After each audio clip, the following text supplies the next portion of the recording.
Welcome back or welcome to my channel. I'm Bookbird, and today we're going to do a little bit of a book haul. This is books that I got through January, February.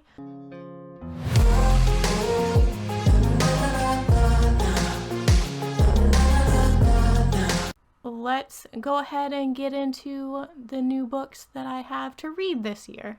So these three I got with Barnes & Noble gift cards when they were having their hardcover 50% off sale. Firstly, I got the book Holly Black's adult series, book 2, Thief of Night. The first one was Book of Night. A lot of people didn't like it, but also this is actually the first that I've read of Holly Black. I didn't read any of her YA, so I think people who maybe expected how she wrote her YA to be how she would write this one maybe. But I plan to reread the first one and then continue with this series. I remember it being a very interesting magic system. I didn't really care for the romance love story that was part of it. I only slightly remember it. I just remember the magic being cool. I think it involved shadows or something. That's a definitely getting to this year book. And then this was both a cover buy and also when I went to the reviews and people were bashing certain parts of it, I was like, maybe I should pick this up and read it because people are bashing these things about it. So that's why I got Friends of the Museum by Heather McGowan, and I guess it takes place over 24 hours in an art museum. I have started this. I started the audiobook and then quickly realized that it's kind of hard to keep track where you are in the audiobook and in this because it goes by time during the day and not really chapters. It would be hard for me to basically tandem read, but I know from where I got so far, they're dealing with people being poisoned, and they're not sure how I think it's museum staff got poisoned. And they have an artifact missing as well, or they are dealing with fake replicas of artifacts. So it was already starting to get interesting. It was just hard to follow to then pick up on my book after I was listening to an audiobook. I have to figure out how, if I'm just going to physically read it specifically or get through the audiobook version. But this was a cover buy because of the painting as a cover, because I'm an artist and you can usually win me over to buy your book if your cover is a painting. That doesn't necessarily mean the book is good, obviously, because I've gotten rid of a few that it's well, cover was pretty, inside wasn't so pretty. Definitely a painting on the cover draws my eye. Friends of the Museum. That's probably gonna fall. You can't see it, but it's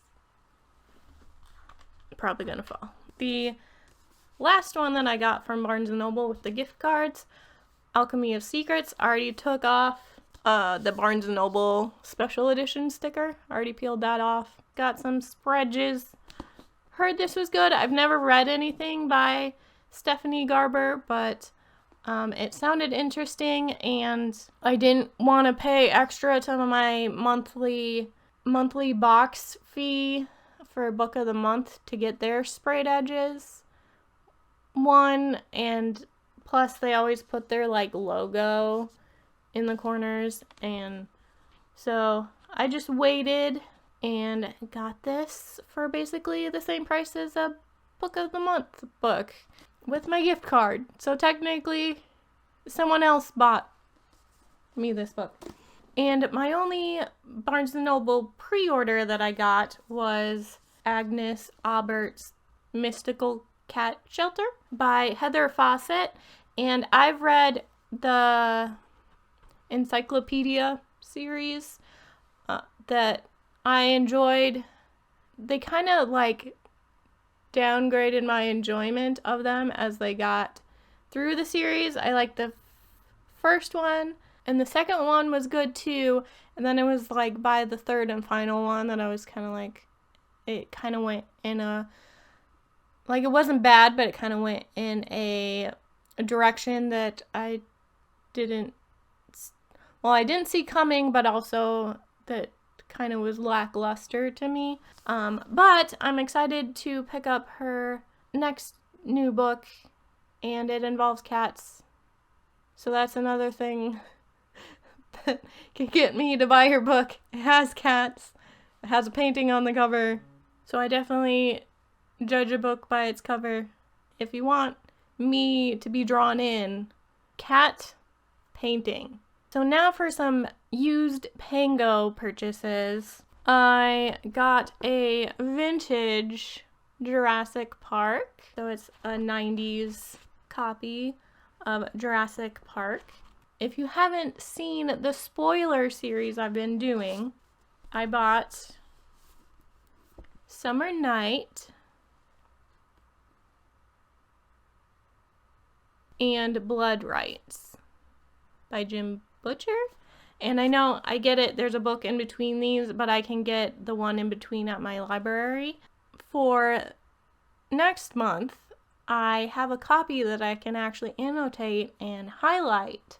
So I'm gonna see how the vlog goes actually having a physical copy that I can mark in. And then I'll be able to keep basically the memory of all the vlogs and my thoughts with my first read through of this series whenever I decide it's time for a reread of the series. So I obviously plan on continuing on with this series. This technically counts as a pre-order, but because I had the NetGalley e-arc for this and got to read it and realized I will need this second book so that I kind of have a complete picture of where this series is going, because I enjoyed it a lot more than the first. I got The Dragon's Apprentice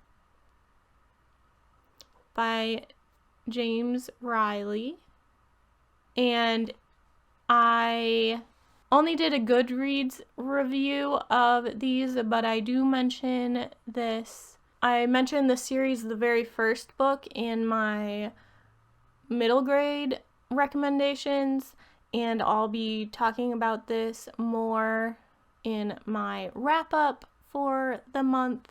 And the next two, my library has like carts of free books right now that they're trying to get rid of. So I got 2 free books that, this one I've heard of, Connie Willis her Doomsday book. It was picked by the Broken Binding. I'm gonna check this one out now that I have my own copy. And this one just stuck out to me because it mentioned being about like a Roman soldier. And so it's The Sky Stone by Jack White. So I think it's like a historical fiction. So I'm gonna check this one out because it sounded interesting. Let me know if any of you have read it, because it has good reviews. So, and my final physical purchase was my Book of the Month book. They did since it's their 100th year, they're doing some like flashback throwback books. So I got All Quiet on the Western Front. They did almost like a special version of this classic. And there's also that on the back. And I looked up, so this specifically, the illustration on the front is an Impressionism piece, because that was the art style basically of the time, like popular at the time, which as an artist thought that was interesting too. What I said about paintings on covers of books, especially art history. And I just got my science fiction fantasy broken binding box, so if you don't want it spoiled, I'm about to spoil it, so be warned. My cats love this paper. I think I'm just gonna always have to have a subscription, otherwise my cats don't get their favorite paper. And bubble wrap. So it's Operation Bounce House, which I actually already knew, and I've gotten spoiled for this. I just don't know what the sprayed edges look like. So we shall see.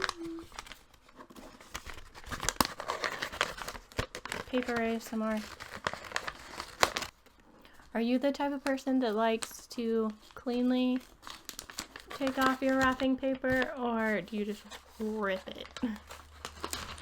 Because I usually just try to cleanly take it off if I can. So Operation Bounce House.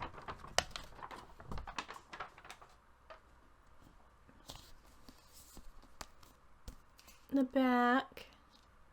Sprayed edges. This is the part that I haven't seen yet, so those are cool. It's explosions, but it's kind of cool because it looks like paint splatters.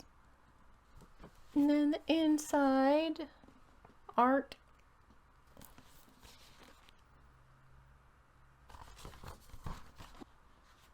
Naked cover.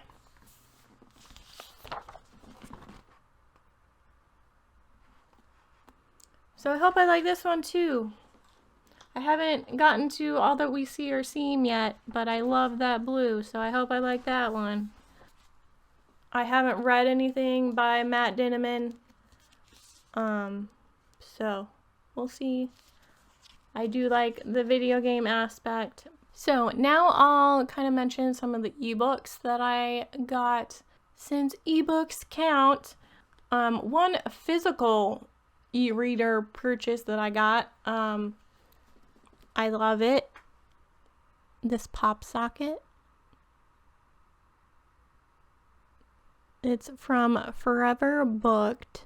I'll put the actual name on the screen. So it's Aristocats is one of my favorite Disney movies. But let's go into my ebook purchases. Okay, so you can easily see these under my ebook TBR on my Goodreads, because I add them between what I get physical and ebook. But I had The People's Library as a Amazon First Reads, The Secrets Below as Amazon First Reads. I have the NetGalley arc of Steel Gods that I need to get to. Murder at Buxley Manor. This was the Stuff Your Kindle Day for Cozy Mysteries that I added a few. So these are all free. So a lot of the ones I added this month were free, actually. I got the Remember Me Murders, Claws and Curses, Bonnie Wright's The Beatles, Hamburg, an action-packed, humorous, cozy mystery, Party Potions and Peril, Knifed in Nice, or is it Nice? How do you pronounce that? I know it's in France. I'm pretty sure it's not nice. But that book, The Sketchy Christmas Tree, a Christmas cozy mystery. So that'll be one I can pick up at the end of the year. I got the rest of the Licanius trilogy by James I. Langton. I already had the first one on ebook, and it was on like a weekly sale or something on Kindle. I have Otherworldly that I got with Amazon First Reads for February. I have Gardens of the Moon because it was another one that went on like a daily sale. That does not mean I will pick up the series, but I got the first one to try it. But you would really have to convince me to dedicate the time to this series. So if you want to convince me that I need to read it, I've just always stayed away from it because people said it took so much brain power. But I'm also a person who has read Shakespeare and other more intense literary works, so I probably could handle it, but I'm just still scared of it. I was scared of Brandon Sanderson's Stormlight archive for a long time just because of the page count. So, and the next books are from the Stuff Your Kindle Day for sci-fi and fantasy. So I got Maverick Gambit, Trial by Sorcery, A Feast of Phantoms, Kingmaker, Wish, The Alpha Plague, 1, 2, and 3, Forging of Empire, and We Have Met the Enemy. And also, I have to still add them, but there is a humble bundle for the Discworld series, and I had mentioned previously that I need to get to that series, especially with the character of Death after I read Olivia Blake's take on her character being Death. So I nabbed that humble bundle, and I have that in my Kobo library, which I now have a Kobo account, but I have not added those to this list. So I have all of the Discworld now. So I hope you enjoyed this little book haul. I'll probably do another one in the spring with whatever books I get from now until like April or May. But I know everyone has become more conscious of what they're buying. So I also want to be conscious with what I am buying. But I hope you enjoyed the look into what I have to read on my shelves. And as always, so that I can see everyone in the next video, please subscribe. And also, YouTube thinks that these videos are ones that you'll enjoy. So go ahead and click on one of those. But thank you so much for watching.